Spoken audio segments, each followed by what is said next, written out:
A ver, Entonces, mire, si quiere yo ahora, hablo. ¿puede usted, hermano Rodolfo, tener mi teléfono? Sí. Cuidado, don Chaco, no me viene a golpear ahí esa Sí. rama que le metieron ahí. Sí, pero si gusta estar sentado, hermano Rodolfo. Sí. Si gusta estar sentado para que esté a gusto. Ok, le pago. Bueno, Verónica se llama, ¿verdad, hermana? Bueno, pues quiero mencionar, estamos aquí en esta tarde en Poza Rica, Veracruz. Vine aquí a Poza Rica inicialmente por la hermana Viridiana. Si puede tomarla, hermano. Sí, hermano. Por la hermana Viridiana, que pues nos está visitando en la iglesia La Luz del Mundo. Ella pues perteneció a los Testigos de Jehová hasta hace ¿cuántos meses tiene? Tiene como, bueno, ya casi voy para 6 meses. Ya más o 6 menos, meses, ya 6 pasa el meses tiempo veloz, aproximadamente, sí. pasa veloz el tiempo. Estamos con sus hermanas, de la hermana Itzel, perdón, de la hermana, perdón, de la hermana Viridiana, es la señorita Itzel, Amairani, y la hermana Verónica, quien escucha todavía los testigos, ¿verdad? Sí. Él escucha a los testigos, los sigue escuchando. Le llamo hermana porque pues somos hermanos y yo sé que si está en la voluntad de Dios, usted va a ser nuestra hermana algún día. Eso ya está en Dios. Bueno, pues entonces estoy aquí en Poza Rica, Veracruz, por esto. Y quería yo quiero comentar, mejor dicho, lo que yo voy a hablar, lo hablo con todo respeto, con mucho respeto. Yo soy miembro de la Iglesia La Luz del Mundo. Sí sabe que yo no soy ministro de culto, soy un miembro como... Bueno, ellos son, incluso hablando como en un, digamos, grado, o por decir, o en una función, ellos hacen algo que yo no hago. Yo soy un miembro de banca, pero a mí me gusta estudiar a los testigos. Me gusta estudiarlos. ¿Por qué? Los testigos un día llegaron a mi hogar, me visitaron. Son muy amables. Son buenas personas en lo humano, son buenas personas, nadie se los quita. Yo lo he dicho muchas veces en mis pláticas que me permiten darle a la iglesia. Como miembro yo he pedido el permiso de compartir lo que yo he investigado. Yo pido permiso de compartirlo a la iglesia y se me ha dado esa bendición, esa oportunidad. Pero quiero aclararle, hermana Verónica, lo que yo voy a exponer no es ataque contra los testigos. Me dicen algunos, se molestan, es que tú atacas o usted ataca. No, yo creo que el presentar, dice la misma organización de los testigos, dice así, el que una persona informada exponga, lo dice así la organización, las falsedades de cierta religión, no es persecución religiosa. Entonces yo lo que hago no es por atacar a nadie, no, por dar a conocer. Las personas son las que toman la decisión. Y quisiera, si me permiten, empezar hablando del fundamento de las enseñanzas de la organización de los testigos de Jehová. En el momento que usted quiera preguntar algo, con toda confianza puede preguntar. Y también ustedes pueden preguntar con toda libertad, con toda confianza. Y también ustedes, hermanos, si quieren preguntar algo. Digo, dándole preferencia a la hermana Verónica, a la hermana Viridiana, a sus hermanas. Entonces, quisiera hablar del fundamento, de las enseñanzas. ¿Cuál es el origen? ¿De dónde provienen las enseñanzas de la organización de los Testigos de Jehová? ¿De dónde provienen? La organización de los Testigos de Jehová, usted sabe, tienen un grupo rector, se llama cuerpo gobernante. Ese cuerpo, sí, claro que sí, pase, cómo no. Les voy comentando a las muchachas, a Mairani y Itzel. Bien, la organización de los Testigos de Jehová tiene un grupo actualmente de 8 personas. Pues se llaman el cuerpo gobernante de los Testigos de Jehová. Es la la cabeza de la organización, las 8 personas en conjunto. Entonces, vamos a ver de dónde provienen las enseñanzas. Dice el señor Anthony Morris III. ¿Quién es Anthony Morris III? El señor Anthony Morris III es miembro de ese cuerpo gobernante. Este video, son 2 videos, pero es uno solo, en 2 partes. Se llama Una historia de fe viva. Aunque el título en inglés dice Fe en Acción, pero lo traducen como Una historia de fe viva. Una historia de fe viva, publicado por la Organización de los Testigos. Este video, el número 1 en el año 2010, este video en el año 2011. Dice el señor Anthony Morris III en este video: cuando todos estamos de acuerdo en algo, quedamos muy convencidos de que esa es la dirección que Jehová señala. Se refiere a los del cuerpo gobernante. Cuando dice cuando todos estamos de acuerdo en algo, no se refiere a los miembros en general, se refiere a la cúpula dirigente, al grupo de hombres que forman el cuerpo gobernante, la dirigencia. Apenas estaba empezando, ¿eh? Sí. Entonces, estos videos son publicados por la organización. ¿De ustedes? No, de los testigos. Ah. Quizá usted Es no que los no los he conoce visto. todavía, es muy nuevo usted. Este fue publicado en 2010 y este 2011. Es el mismo video, pero publicado en 2 partes, por lo extenso del video. Bien. El señor Anthony Morris III, miembro del cuerpo gobernante de los testigos, del cuerpo gobernante, dice en este video: es sabio tener una multitud de consejeros. Cuando todos estamos de acuerdo en algo, quedamos muy convencidos de que esa es la dirección que Jehová señala. Yo le preguntaba a un testigo: Señor, ¿y cuando no están de acuerdo las personas, cómo le hacen? Porque no es una persona la que dirige a la organización, sino son 8 personas. Es un conjunto de 8 individuos. Alexa, No me refiero ve a ver qué quieren, por favor. Está una niña ahí.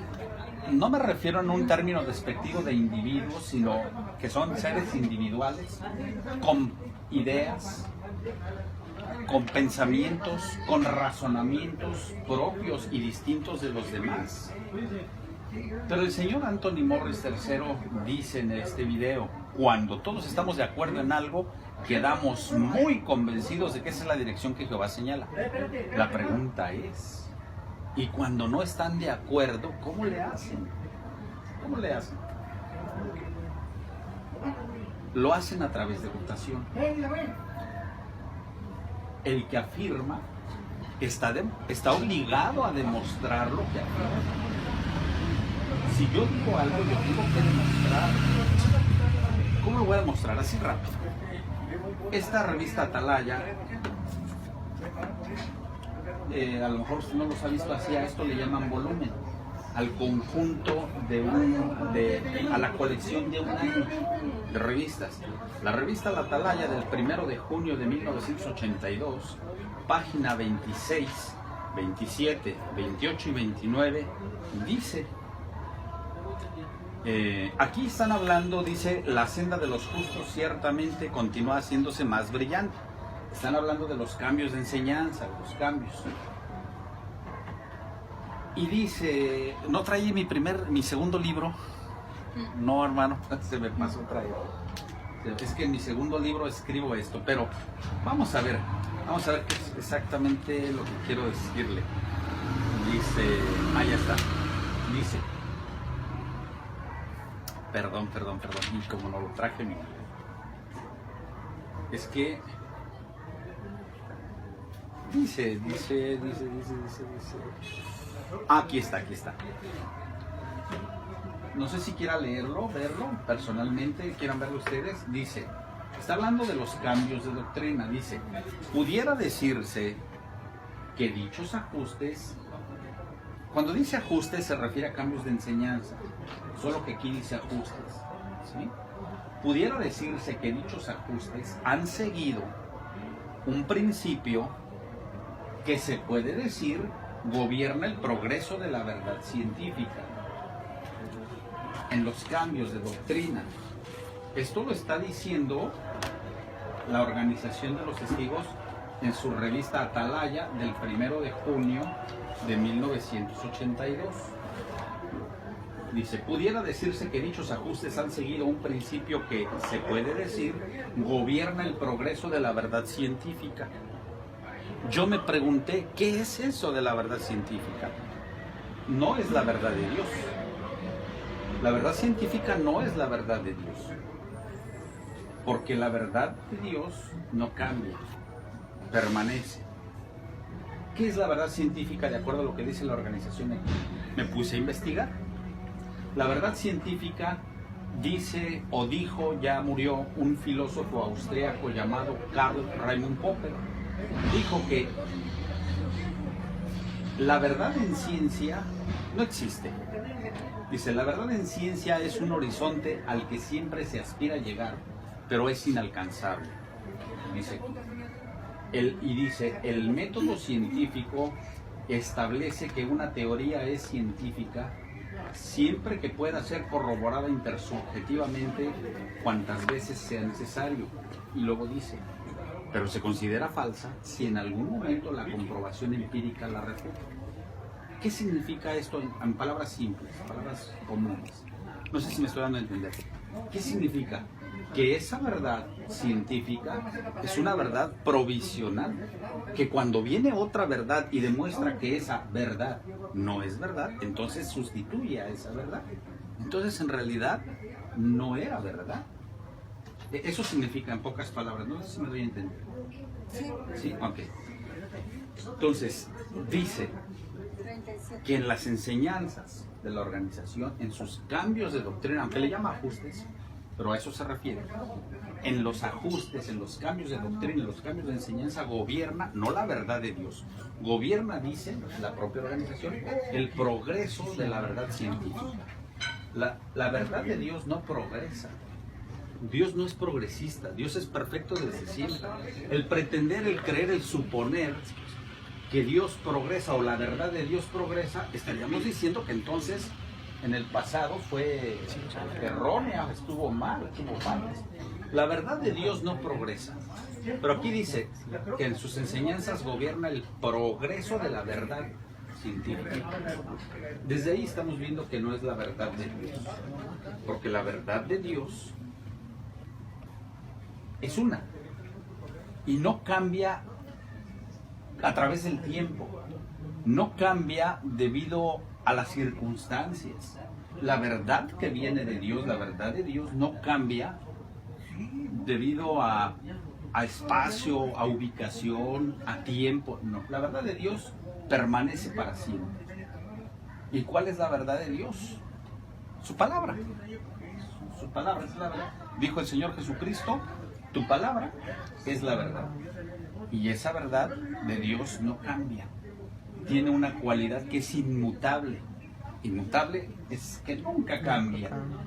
Y en la palabra de Dios, como en Dios no hay sombra de cambios, no hay sombra de variación, dice la Escritura.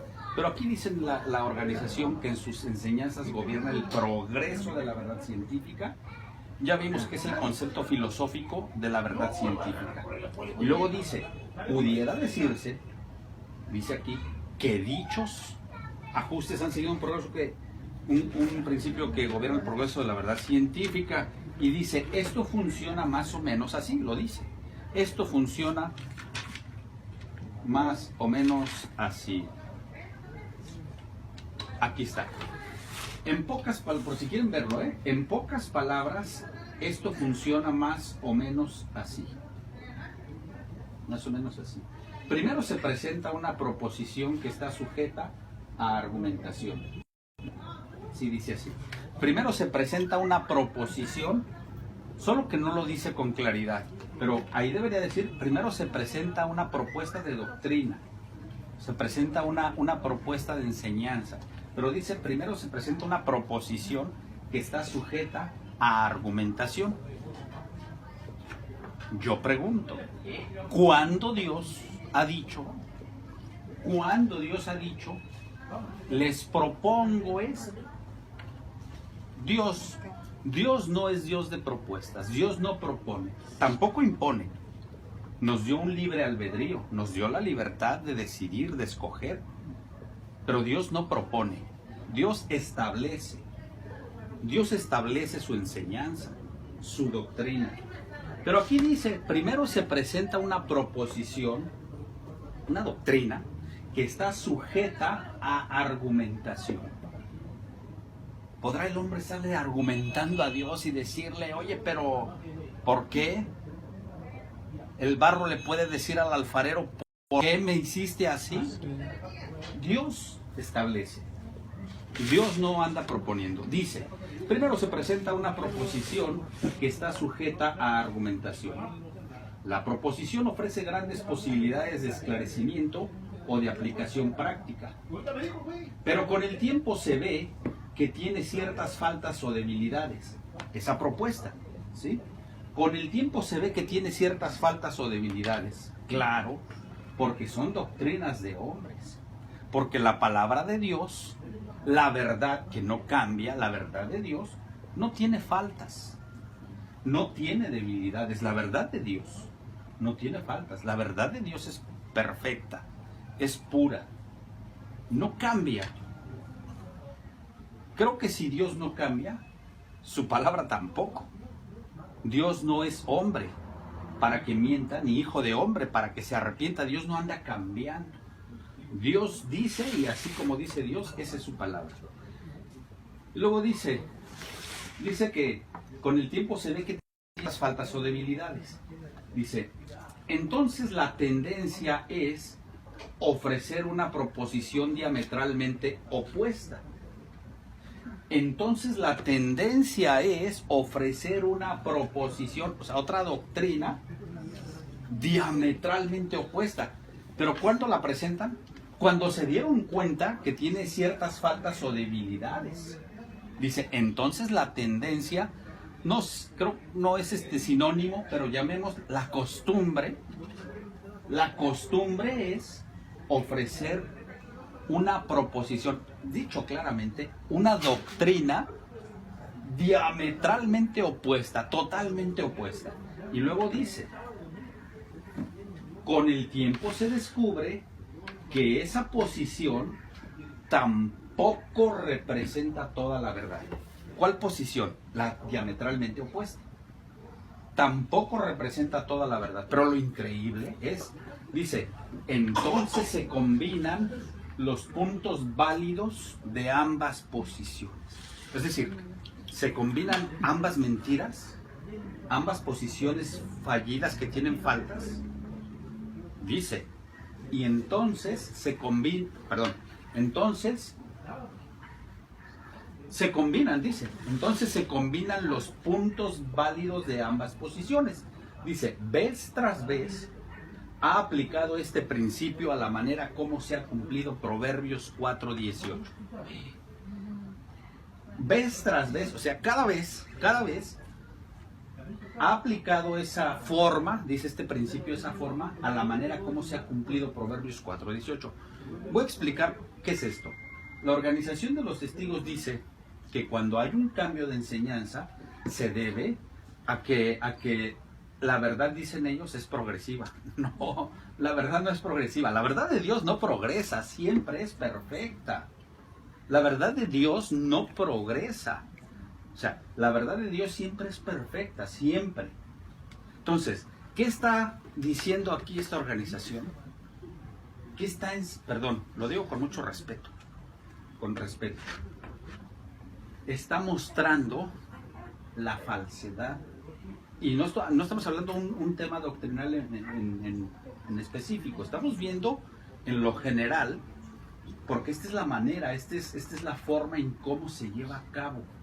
Entonces, esto nos está diciendo que el origen, el fundamento de las enseñanzas de esta organización no proviene de Dios. Y si no proviene de Dios, la escritura, las escrituras, la Biblia, hablan de distintas clases de doctrinas. Hablan de la doctrina de Dios, pero esa no la tienen. Ahora, no lo digo yo, lo dice la misma organización. Dice, el cuerpo gobernante no recibe revelaciones divinas. Lo dicen aquí. Esta revista Atalaya, de febrero de 2017, página 26. Es una revista Atalaya de estudio. El cuerpo gobernante, dice, o sea, la máxima dirigencia, lo que ellos consideran como el conducto entre Dios y ellos, dice, no recibe revelaciones de Dios. Entonces, está descartado que no es doctrina de Dios. Pero la Escritura sigue hablando de otras clases de doctrinas. Dice la Escritura que hay doctrinas de hombres, pero también habla de doctrinas de demonios. Yo me concreto a decir que no son doctrinas de Dios. Nada más. No quiero decir, bueno, puedo decir que son doctrinas de hombres y hasta ahí me quedo. Hasta ahí me quedo. Doctrinas de Dios no son. Doctrinas de Dios no son. Ya vimos. Ahora, no sé si quieran preguntar algo hasta este punto. Con toda libertad, con toda confianza. Lo que yo hablo, lo hablo con respeto. Con respeto. Nosotros tenemos un apóstol de Jesucristo. Un apóstol de Jesucristo, Nazón Joaquín García. Él nos ha enseñado a respetar a las personas que profesan una fe, un credo distinto al nuestro. Él, en una presentación reciente, nos habló del respeto absoluto a todas las personas, de todos los credos, y tengan credos o no tengan credos. Nos ha enseñado. Esto lo hago yo con mucho respeto. Hasta ahorita no hay preguntas. No sé, algo que quieran preguntar, saber. Bueno, sí. Bueno, mire, yo desde el tiempo que tengo asistiendo a la congregación, ahorita de todo lo que usted estuvo leyendo acerca de esta doctrina, como dicen, pues yo la desconozco, porque yo cuando he ido ahí, he asistido a las reuniones, pues se habla de un tema en específico, pero todo basado en las Santas Escrituras. Entonces, esto que está usted leyendo, yo no lo había escuchado, yo no sé nada de eso. Sí, hace un momento dije, el que afirma está obligado a demostrar lo que afirma. Lo que yo hablé de cómo obtienen la verdad, cómo obtienen sus enseñanzas, o sea, su verdad, cómo obtienen su verdad, cómo obtienen las enseñanzas, eso no es un tema bíblico, para que le puedan decir los testigos, es que lo está torciendo, lo está manipulando, es su percepción, es su interpretación de la Biblia. No, esto no es un tema bíblico. Esta es la manera como la organización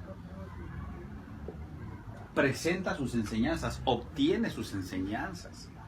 No a través, como es verdaderamente, como debe de ser, es a través de revelación. La Escritura nos da muchos textos. ¿Se acabó? No, hermano. La Escritura nos da muchos o varios textos donde dice que la palabra de Dios viene a través de revelación. Revelar es dar a conocer lo que no se conoce. Es manifestar. Eso es revelar. En una ocasión yo le preguntaba a un testigo, le decía, lo que usted viene hoy a decirme aquí a mi casa, lo que ustedes andan predicando en las calles, ¿de dónde proviene? ¿Cuál es el origen? ¿Cuál es el fundamento?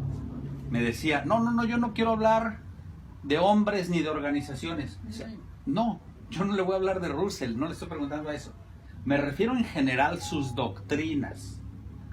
¿De dónde provienen? ¿De dónde las toman? ¿Cuál es el origen, el fundamento, la base? Y decía, señalando, bueno, aquí traigo esta Biblia. La palabra de Dios, me hacía así, la palabra de Dios. Decía, ¿cuál es el origen? La palabra de Dios. Ok. Este libro es la palabra de Dios. Sí, bueno. Decía yo, vamos a ver sus enseñanzas a la luz de lo que dice la Escritura. Pero antes, le vuelvo a preguntar, ¿cuál es el fundamento? ¿En qué se basan sus enseñanzas? la palabra de Dios. Ok. Le decía yo a esta persona, la palabra de Dios no es letra. Si se hiciera un esfuerzo, otro intento por eliminar las Biblias como lo hubo hace algunos siglos, de quemar todas las Biblias, pero que en esta ocasión lograran quemar todas las Biblias en el mundo, todas las Biblias, todas las traducciones, todas las copias, que las lograran quemar todas, que no quedara ni una sola. Le decía yo, se acabó la palabra de Dios, ya no hay palabra de Dios. Nos quedamos sin palabra de Dios. O sea, la palabra de Dios no es letra, la letra mata. La palabra de Dios es viva. La palabra de Dios es eficaz. La palabra de Dios es poder. No es, como dice ahí, presenta faltas y debilidades. La palabra de Dios es poder. La palabra de Dios permanece para siempre, no cambia. Ya lo dijimos. La palabra de Dios es una sola. ¿Está de acuerdo? Se queda dudando. A ver, otra vez. Y le volví a explicar. ¿Está de acuerdo? No, sí, estoy de acuerdo. Lo entendía esta persona. Bien. Entonces, nosotros creemos, déjenme les digo, y se los dije hace un momento, en la revelación. La revelación, es decir, nosotros creemos que Dios no le habla a todos los hombres y les dice su palabra. Yo le decía a este testigo, si estas letras son la palabra de Dios, ¿por qué uno la entiende de una forma, otro de otra forma, otro de otra forma y otro de otra forma? La palabra de Dios no es confusión.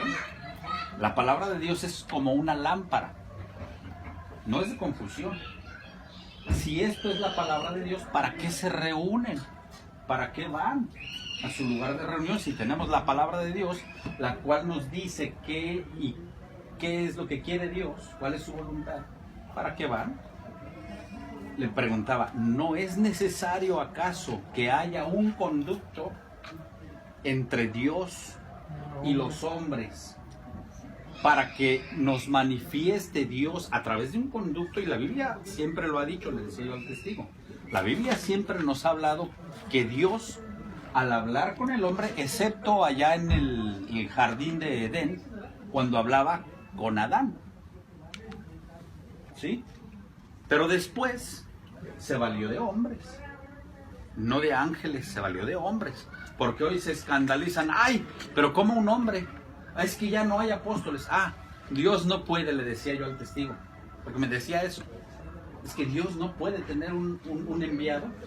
¿Se necesita o no se necesita La misma revista Atalaya dice, ¿por qué a muchos se les hace difícil creer que Dios tenga un conducto o una persona?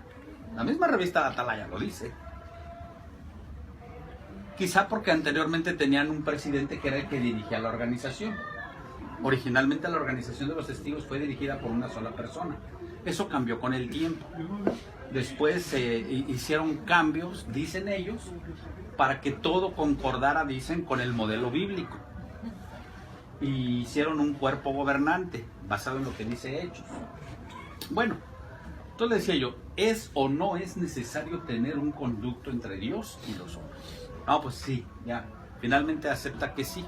Sí es necesario un conducto. Vamos a analizar su conducto. Porque son los que vienen y me están hablando. Y voy a esto. A lo que ya mencioné. Que no tienen la revelación de Dios. Digo, esto no lo dicen los enemigos. Esto no lo dicen los detractores. Esto no lo dicen ex testigos. Lo dice la propia organización. Dice, el cuerpo gobernante no recibe revelaciones divinas, ni es infalible, es decir, falla. Yo no creo que Dios permita, el Dios verdadero, el único, el todopoderoso, que Dios tenga un conducto que le esté dando un alimento equivocado a su pueblo. Dios no tiene un conducto que se equivoca. Dicen los testigos, pero es que son humanos, son imperfectos. Pueden equivocarse en lo individual como personas, ¿sí? Pero cuando hablan, porque son humanos como en la carne, como cualquier humano, en la carne, como cualquier humano, pero con un conocimiento especial de los hombres de Dios verdaderos, los enviados de Dios. Muchos dicen, es que apóstol, no hay apóstol. Apóstol es enviado. Apóstol significa enviado. Esa palabra viene del griego apóstolos, que significa enviado. Dios ya no puede tener enviados. Claro, para que haya pueblo de Dios, tiene que haber un enviado de Dios. Si no hay enviado de Dios, no hay pueblo de Dios. No es primero el pueblo y luego el enviado. Es primero el enviado y luego el pueblo. Lo dice la Escritura, muchas veces lo podemos ver. Y todo eso que Dios le da es por revelación, no porque el enviado se ponga a analizar, a estudiar. Dice Amós 3:7. 3:7, sí es Amós, ¿verdad? Porque nada hará Jehová el Señor sin que antes revele, manifieste, dé a conocer sus secretos a sus siervos, los profetas. Dice también, el apóstol Pablo decía en Gálatas 1:11, mas os hago saber, hermanos, que el evangelio anuncia. Y la organización dice que no, La organización dice que el apóstol Pablo se fue a estudiar. No sé si ya lo vio alguna vez. Se fue a estudiar el apóstol Pablo en ese tiempo que habla la Biblia que estuvo 14 años, ¿sí? No recuerdo exactamente cuántos, pero lo dice la organización. No, el apóstol Pablo lo dice claramente. Mas os hago saber, hermanos, que el evangelio anunciado por mí, yo no lo estudié, ni lo recibí, ni lo aprendí de hombre alguno, sino por estudiar, por leer, por investigar. No, dice por revelación de Jesucristo. También dice, misterio que en otras generaciones no se dio a conocer a los hijos de los hombres, como ahora es revelado a sus santos apóstoles. La Biblia, es cierto, dice que hay que escudriñar, pero ese es para nosotros, no para el que es el conducto entre Dios y nosotros.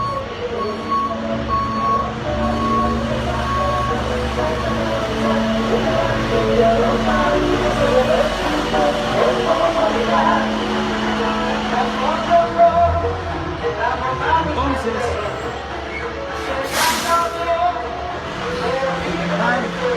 eso, estudiar, investigar, provoca graves consecuencias. No ha pasado en la organización, no es que yo lo quiera decir, lo dicen los libros de la organización.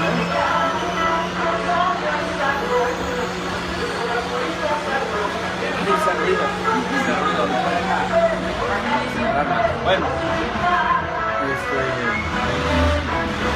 por falta, qué bueno que ya se va. No, se vino a parar aquí. Ya. Por falta de revelación, por la falta de revelación de Dios, ¿qué dijo el señor Russell en este libro? El misterio terminado. Él no lo escribió, él murió. Russell murió, el señor Russell, fundador de los Testigos, murió el 31 de octubre de 1916. Pero a The Finished Mystery se le llama la obra póstuma del pastor Russell. ¿Qué dice aquí? Dice, por ejemplo, que el Leviatán de Job, que es lo que habla ahí el siervo de Dios Job, a veces es hasta un poquito así como decir, bueno, ¿y qué estaba pensando el Señor? ¿Por qué? ¿Por qué escribió eso? Dice que es una locomotora. Dice este libro que el Papa de Roma es el Arcángel Miguel, era el Arcángel Miguel. Este libro no es un libro publicado por los enemigos de los testigos. No es un libro publicado, si quiere verle la página legal, todavía a lo mejor no lo ha visto, que es un libro muy antiguo.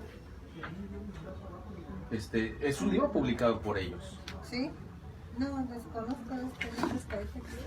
Por ejemplo, este libro que ustedes están viendo se llama Millones que ahora viven no morirán jamás. Este libro lo publicó el segundo presidente de los testigos. Este libro dice que Abraham, Isaac, Jacob, David, José, los profetas, van a resucitar para 1925, que ya pasó y que no resucitaron. Eran las enseñanzas. Este libro, publicado también por el señor Rutherford, dice que el canal de Panamá, el polo norte, el polo sur,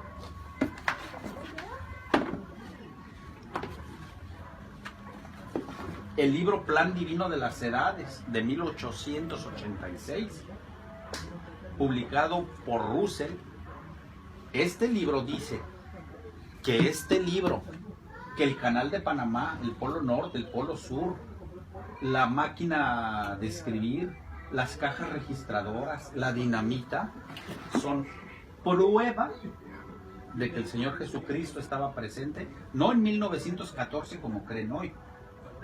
Dice la organización que el Señor Jesucristo está presente desde 1914, cuando fue entronizado en los cielos. Aquí dice que en 1874 el Señor Jesucristo estaba presente y que todo lo que ya le dije, esos inventos y muchos más inventos, eran la prueba de la presencia invisible del Señor Jesucristo. Este libro lo escribió Rutherford. ¿Todo por qué? Por no tener revelación de Dios. En el momento que ustedes quieran y gusten, me pueden decir, a ver, quiero leer eso por curiosidad. Yo sé que no es por duda, sea por duda o sea por curiosidad, en el momento que ustedes quieran verlo, aquí están los libros, por eso los traje. Bien.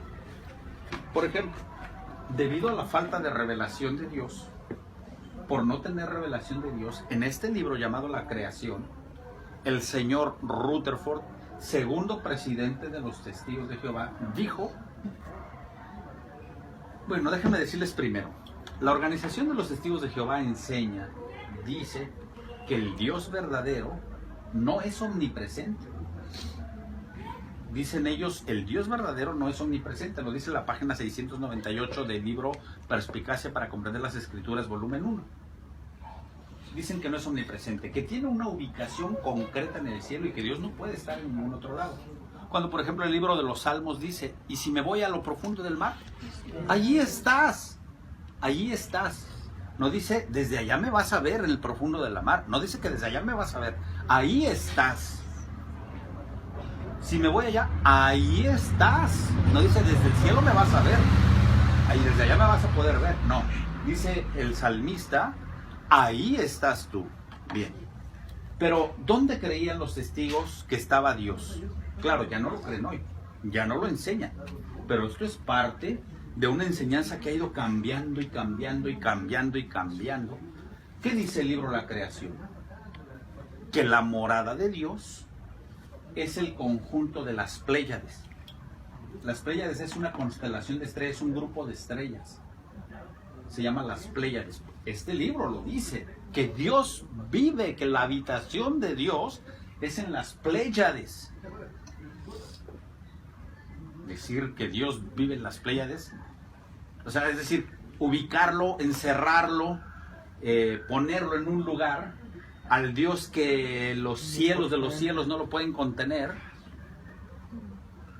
Es decir, esto es lo que enseñaba esa organización. Decir, por ejemplo, que el diablo creó unas momias. Este libro se llama Luz, tomo 2, volumen 2, publicado por el señor Joseph Franklin Rutherford, segundo presidente de los Testigos. Decir aquí que el diablo creó unas momias y que nunca les pudo dar vida y que Dios tiene preservado el cuerpo del diablo, Sí, lo escucharon bien. El cuerpo del diablo para exhibirlo. La veo así como, yo sé, o sea, como extraño, ¿verdad? Vea lo que dice aquí, mire, porque la veo así, la vi una por lo extraño, ¿verdad? Vea, primero, vea que es un libro de los testigos. Dice Luz en 2 tomos. Este es el segundo. Aquí dice tomo segundo. Por Joseph Franklin Rutherford, autor de La creación, el libro que acabo de mostrar, El arpa de Dios, el libro que acabo de mostrar, Reconciliación, no lo traje, todos los tengo, todos estos los tengo, La gobierno, liberación, profecía, vida y otros, pero dice aquí Watchtower, Bible and Tract Society, este es el nombre de su organismo legal, ¿sí? Eso de Watchtower es un organismo de ellos, una corporación de ellos. Se lo voy a mostrar porque la vi que le hizo usted así como que, ay, ¿a poco sí es cierto? Es que causa extrañeza, ¿verdad? Pero vea nada más lo que dice aquí. Miren, vean lo que dice. A ver, no. Dice aquí, ¿lo puede leer en voz alta? ¿De ahí? Yo le digo. Dice, él ha podido hacer esas momias, pero nunca ha logrado darles vida nuevamente. Las escrituras indican que es posible que Dios preserve el cuerpo de Satanás durante los 1000 años del reino y haga que sea exhibido a las criaturas espirituales, para que los que lo observen se aperciban de que en efecto está muerto y que al final de ese periodo le devolverá la vida resucitando su cuerpo. Por medio... Si quieres, ahí está bien. Quiero decirles una cosa. Estos libros los pueden encontrar en el internet. Sí. Es que yo me acuerdo cuando yo estudiaba con ellos, con los testigos, había de que cuando iban a ser resucitados, algo así, que iban a pasar no sé cuántos años, y que, pero a Satanás lo iban a encerrar. Bueno, algo así me habían enseñado, ¿sí? Sí, iba a estar atado por 1000 años. Ajá, por 1000 años, después lo iban a soltar para ver si la humanidad estaba lista, algo así. Ajá. Que era una prueba de Dios. Bueno, así me enseñaron. Así es. La organización de los testigos enseña, contrario a lo que dice la Escritura, la Escritura dice que el que el que pecó en contra de Dios, la Escritura habla claramente. Dios no nos deja que andemos adivinando. Dios nos dice claramente, para que después no tengamos excusa. Dice que no nos deja a estar adivinando. ¿Sí? Bien. ¿Y qué es lo que dice la Escritura? Que el que hizo lo bueno delante de Dios, hizo la voluntad de Dios, va a tener una resurrección de vida, para vida. Pero que el que hizo lo malo, de muerte, va a la muerte. ¿Sí? Ahora, ¿qué dice la organización de los testigos de Jehová? Dice, no. Justos e injustos van a volver a resucitar. Y eso va a ser una segunda oportunidad. Dice, esto lo pueden ver en el libro que enseña realmente la Biblia, página 214. Dice, el juicio no se centrará en lo que hicieron antes de morir, sino en lo que van a hacer en el día del juicio. El día del juicio, dice la organización, no es un día de 24 horas, dicen ellos, es un periodo de 1000 años, ¿sí? En el cual Satanás va a estar encerrado, va a estar atado en un abismo. Y dice esa organización de los testigos que en esos 1000 años se van a abrir rollos nuevos que no contienen, dicen, el registro pecaminoso de los que murieron y resucitaron, sino son instrucciones que los van a regir, los van a gobernar durante ese periodo de 1000 años. Entonces, Satanás va a ser soltado al final de los 1000 años. Aquellos que obedezcan y se mantengan fieles, firmes, van a pasar a la vida eterna por toda la eternidad. Pero aquellos que Satanás los logre envolver, los logre envolver, extraviar, se los va a llevar Satanás, o sea, se van a ir con Satanás, quiero decir, no es que se los lleve Satanás, se van a ir con Satanás a la destrucción, ¿sí? A los que se desobedezcan a Dios van a ser destruidos. Pero la Biblia habla para el cuerpo, está establecido para los hombres que mueran 2 veces.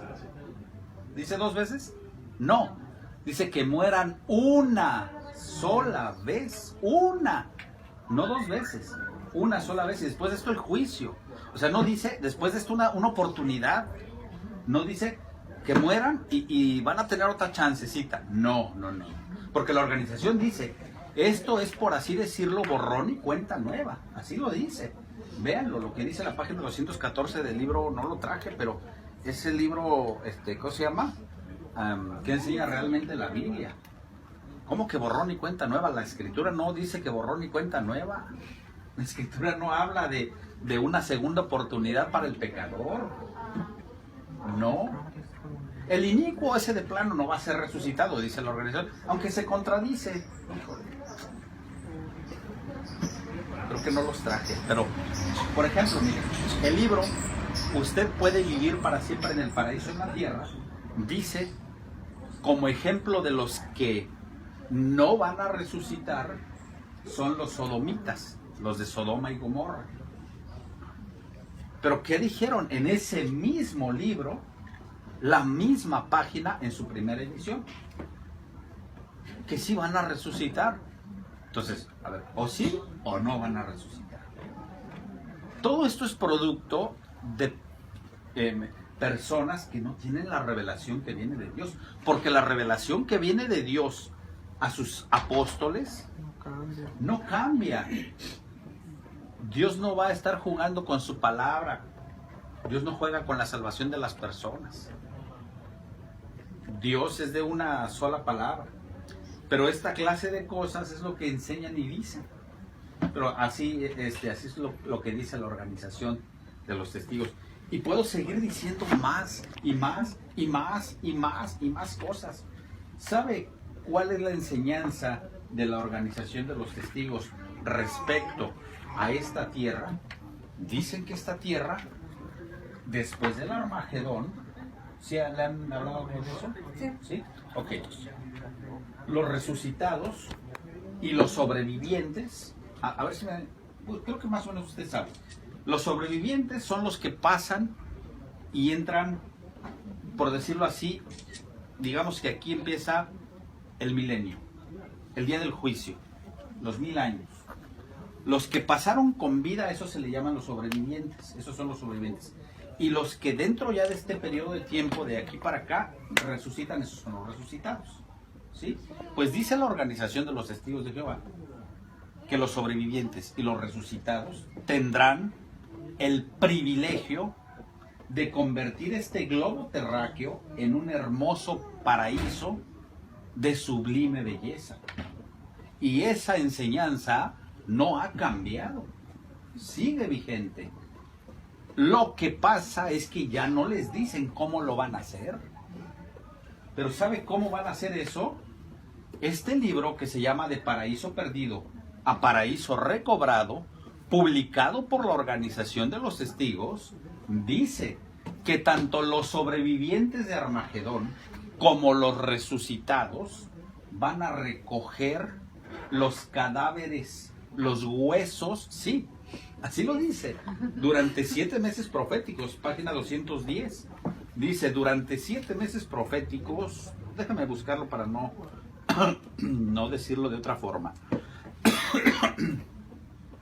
Dice, después del Armagedón, las ovejas sobrevivientes de la sociedad del Nuevo Mundo, las ovejas sobrevivientes son los testigos. O sea, según ellos, porque ellos dicen que en Armagedón, todo el imperio mundial de la religión falsa va a ser destruido, dice la Organización de los Testigos. Todo el imperio mundial de la religión falsa será destruido. Bien. Excepto los testigos, ¿sí? Excepto ellos. A eso se refiere con los sobrevivientes de Armagedón, es decir, por eso digo los testigos. Por eso quise explicar los testigos. Después del Armagedón, las ovejas sobrevivientes de la sociedad del Nuevo Mundo, es decir, los testigos, saldrán para ver a los muertos por Jehová, los muertos en esa guerra de Armagedón, ¿sí? Que dicen ellos no es una guerra de humanos, no la van a pelear los testigos, sino la va a pelear Jehová Dios contra Satanás y sus demonios. Es una guerra de espíritus. Y dice, toda carne sobreviviente verá esos cadáveres como cosas repugnantes, odiosas. Los gusanos, dice, no dejarán de hormiguear sobre los millones de cuerpos, sino hasta que el último cuerpo sea consumido. Dice, las aves y las bestias también se hartarán de carne humana hasta que no quede nada, salvo huesos blancos. Y aquí viene, los huesos no dan a la tierra una apariencia hermosa, tampoco, aunque no lo dice, pero tampoco un olor agradable, ¿verdad? Tampoco un olor agradable. Dice, los huesos no dan a la tierra una apariencia hermosa. Así que por 7 meses proféticos, los sobrevivientes del Armagedón recogerán los huesos y los enterrarán. Es decir, esta es la deleitable labor que van a tener los sobrevivientes de Armagedón y los resucitados. Esa es la deleitable labor de la que habla en la revista La Atalaya del 89. Esa es la deleitable labor, recoger huesos durante 7 meses proféticos. ¿Por qué no lo enseñan esto ya? Si la doctrina no ha cambiado. ¿Por qué? Porque esto le da, honestamente, asco a la gente. Le causa repugnancia esto. Le causa repugnancia. Porque esa enseñanza, usted sabe o pregúnteles, esa enseñanza no ha cambiado. Y hablando de esto, de que recogerán los huesos, no ha dicho la organización de los testigos, en una nueva explicación, en un nuevo entendimiento, en una nueva verdad, en su verdad presente, no ha dicho, es que Dios va a hacer llover ácido y los va, o con una máquina mega gigantísima los va a desaparecer, los va a enterrar, o va a poner, no sé, va a hacer llover un rocío del cielo y que tenga desodorante. Es decir, no ha cambiado. O sea, lo que quiero decir que no ha cambiado esto tampoco. La enseñanza sigue siendo la misma. Solo que esto ya no les dicen cómo lo van a hacer, pero esto es lo que les espera a los testigos. Ahora, ¿cuántos van a resucitar? Ahorita en la Tierra hay una población aproximadamente 7.500 millones. 7.500 millones. ¿Cuántos son los testigos? Hablando ahorita, con los números de los testigos de ahorita y los números de la población de ahorita.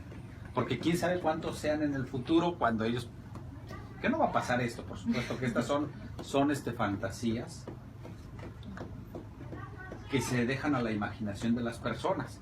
Por ejemplo, mire, ¿por qué digo a la imaginación? Me vino a la palabra. Porque en este libro dice, ahorita retomo el tema, pero en este libro, El Arpa de Dios, publicado por Rutherford, dice que Dios habla también del cuerpo de Cristo. Anteriormente aquí creían que el Señor Jesucristo había sido muerto en una cruz. Sí sabía eso, ¿verdad? Sí. Creían que el Señor Jesucristo había muerto en una cruz. Y aquí hablan muchas veces de la cruz. Dicen que el precio del rescate se proveyó en la cruz. Y que cuando Jesucristo fue crucificado, incluso lo presentan crucificado aquí, en una cruz. Lo presentan en una cruz. Bueno, entonces, pero dice aquí, déjenme buscarlo para decirle con más exactitud la página.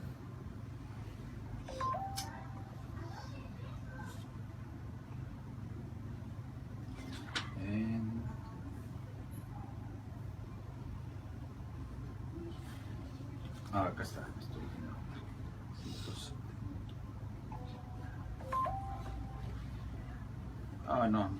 No la encuentro. Pero dice este libro. Dice, déjeme ahora ya lo busco. No quiero dejarlos así. Dice aquí el libro que también, aquí está, dice, ahorita lo busco, podemos únicamente imaginarnos que Dios ha preservado el cuerpo del Señor Jesucristo para exhibirlo al mundo en la edad milenaria. Por eso, no sé si vio mi video que hice, que Dios, de acuerdo a lo que enseñan, Dios colecciona cuerpos, por lo menos el de Satanás y el de su Hijo Jesucristo, para exhibirlos al mundo, porque es lo que dicen aquí y es lo que dicen en el libro Luz. Pero bueno, volviendo a esto, dice: los huesos no dan a la tierra una apariencia hermosa, así que por 7 meses proféticos los sobrevivientes del Armagedón los recogerán y los enterrarán. Entonces, esta es la deleitable labor que les espera a aquellos sobrevivientes y a aquellos que resuciten. No sé si quieran preguntar algo más. Por ejemplo, dice la organización que el Señor Jesucristo no es mediador ni para usted, ni para mí, ni para ella. Eso es lo que enseña la organización. ¿Sí? Dice que solo para los 144,000. ¿Sí? ¿Quiere hacer una pregunta? Sí. Preguntar sobre los 144,000. Ah, sí. Sí, la organización de los testigos dice que el Señor Jesucristo solo es mediador. Ay, no sé si los dejé allá, hermano. Ah, no, aquí lo traigo. En este libro, Seguridad Mundial bajo el Príncipe de Paz, página 10, dice que Jesucristo no es mediador para toda la humanidad. Pero no se refiere ni siquiera para todos los testigos. Dice solamente, déjenme digo la página. No sé si me acuerdo bien qué es la página. Dice: el Moisés mayor Jesucristo no es el mediador entre Jehová Dios y toda la humanidad. Solamente es el mediador entre su Padre Celestial, Jehová, y la nación del Israel espiritual, que está limitada a solamente 144,000 miembros. Solamente. O sea, ni siquiera para la grande multitud, ni siquiera para la grande muchedumbre, ni siquiera para las otras ovejas, ni siquiera para todos aquellos que abrigan, dicen, una esperanza aquí en la tierra, ¿no? Entonces, eso es por un lado. No sé si quieran preguntar algo. ¿Usted? ¿No? Por ejemplo, mire, una cosa que quiero considerar. La organización de los testigos dice...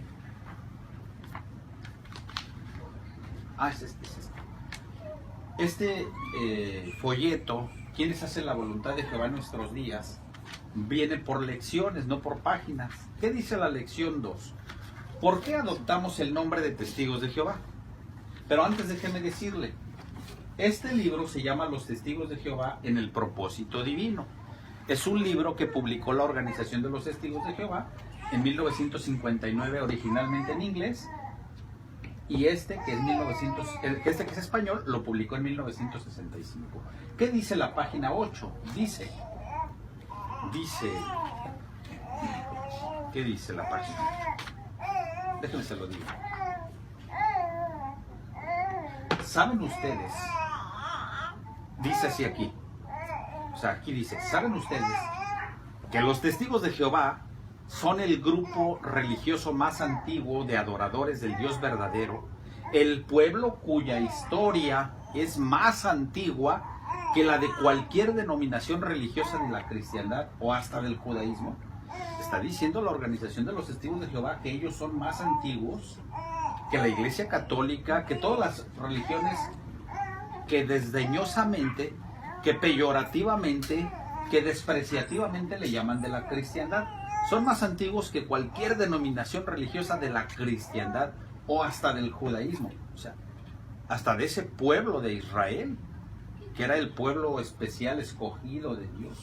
Más antiguos que ellos son los testigos, dicen ellos en su historia. Dice, los testigos de Jehová tienen una historia que abarca casi 6,000 años, empezando desde... Perdón, si quiere verlo. Empezando... Acá dice, ¿saben ustedes que los testigos de Jehová son el grupo religioso más antiguo de adoradores del Dios verdadero, el pueblo cuya historia es más antigua que la de cualquier denominación religiosa de la cristiandad o hasta del judaísmo? Y luego acá dice,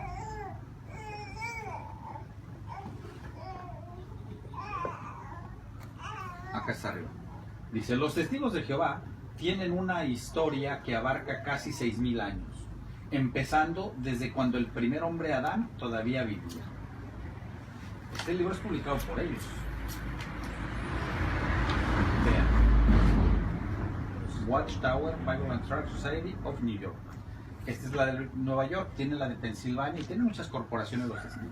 Bueno, están diciendo los testigos que su historia tiene 6,000 años. ¿Sí? Tiene 6,000 años su historia. Bien. Vamos a ver qué dice este folleto, quienes hacen la voluntad de Jehová en nuestros días, publicado también por la organización. Y la lección 2 dice, ¿por qué adoptamos el nombre de Testigos de Jehová? Y dice, muchas personas creen que los Testigos de Jehová somos una religión nueva. Sí.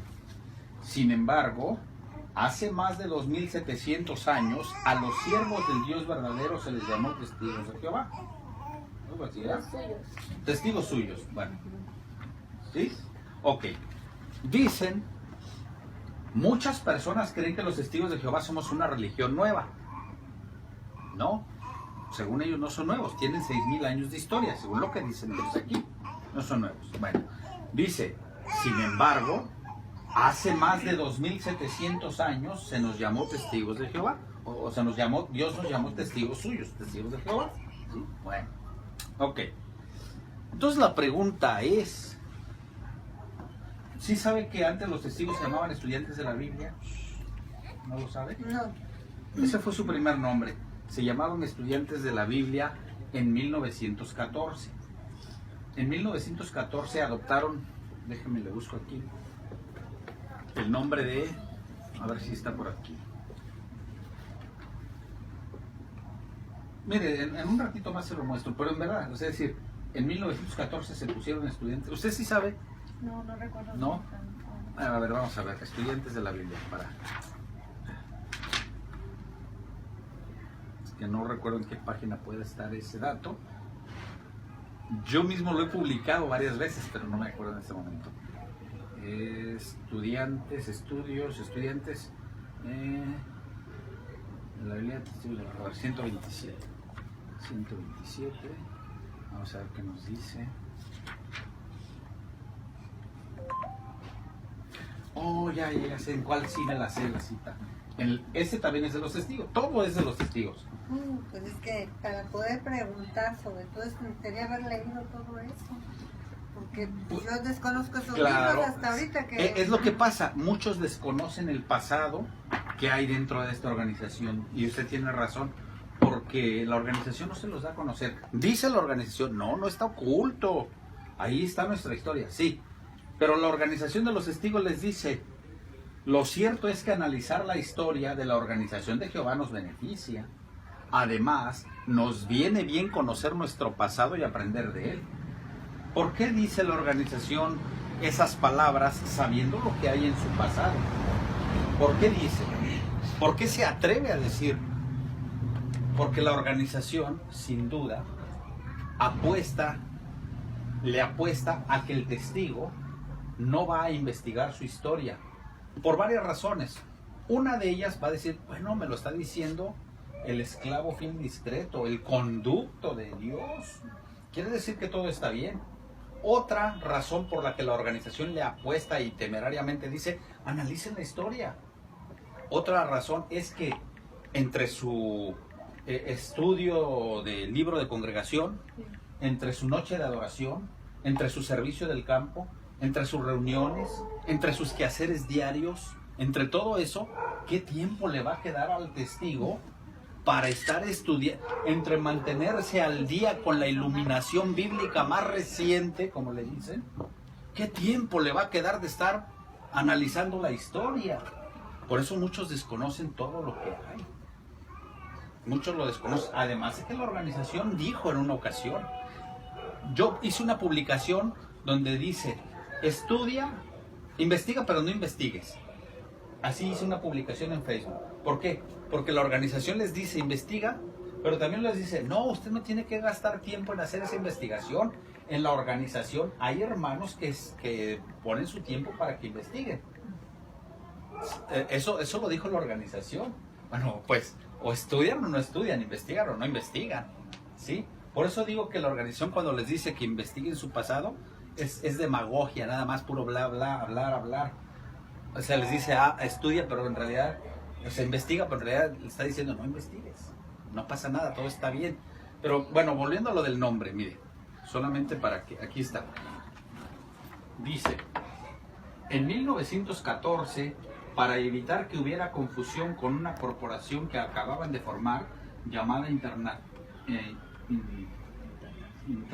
Bible Students Association, estudiantes, dice, adoptaron para sus grupos en las diversas localidades el nombre que querían